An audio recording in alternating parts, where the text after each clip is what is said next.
When I was in middle school, I started an audio journal. There are 6 entries.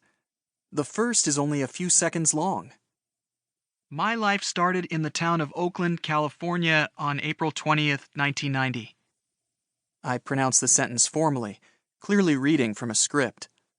My voice has deepened and evened since the previous year, but I can still hear the ghost of my childhood speech impediment, the R's over-enunciated, to make sure I don't swallow them. After that, there are 30 seconds on my early childhood with my parents and my years in Florida with my grandparents. Then a minute for the death of my dad, and another for the death of my maternal grandmother. I don't seem to know quite what to say about this string of loss, except to wonder who will leave me next. A line that's somehow melodramatic, insensitive, and pragmatic all at once. The final section, the longest one, is on bicycling. Instead of spending more boring hours in front of the computer, I say, I have been able to find something like this to accomplish feats. Accomplish feats. The phrase sounds young, a product of a time when the words didn't seem at all too lofty to describe biking to Xenia, Ohio. I'm less grandiose about my other project that summer. At the very end of that entry, just the last 9 seconds, I add that I've started a web hosting business, which has been able to take up my time. I describe it like some people might describe a crossword puzzle or cell phone game, just a way to pass idle hours. That's as far as I got. I had planned to record every noteworthy detail of my life so that one day an eager audience would understand what it meant to be Cody McLain. But there's nothing after August 2004. I don't remember exactly why I stopped, but I can imagine listening to the entries a few weeks later and, with all the scathing clarity of adolescence, deciding they were stupid. Who would want to listen to this story? I'd have thought. Who'd ever care about my life? I kept thinking that for another decade. To be honest, I still worry about it. This isn't, after all, the book I set out to write last year.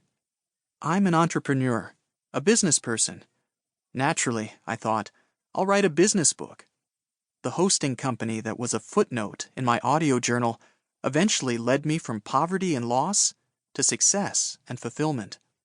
My book, I reasoned, should share with others the tips and strategies that I'd had to find on my own. How to maximize productivity, streamline processes, delegate responsibilities. Business words for a business book. For the first 6 months of the writing process, I tried to muscle my logical, practical business book into being. I focused on collecting anecdotes on time management and risk assessment, decision outsourcing, and work-life balance. I know a lot about those things, and I learned them mostly by failing at them as a high school kid at the helm of his own company. If I could just lay out those principles, do this, don't do that, then readers would know exactly how to grasp for themselves the success I'd wrenched from blundering inexperience.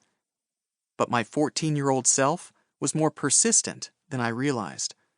The more I tried to hush the younger voice, the more often it appeared, insisting that I tell my story, send it out into the world to see what it might do for someone else.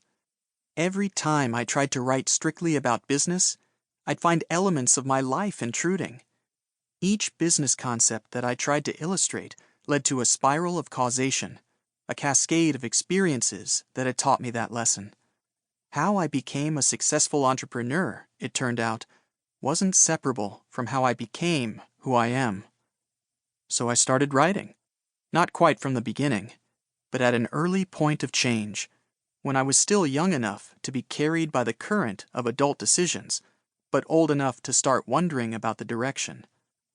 I stuck as closely as possible to the truth as I remember it, changing only a few names and other identifying details to preserve anonymity or protect myself.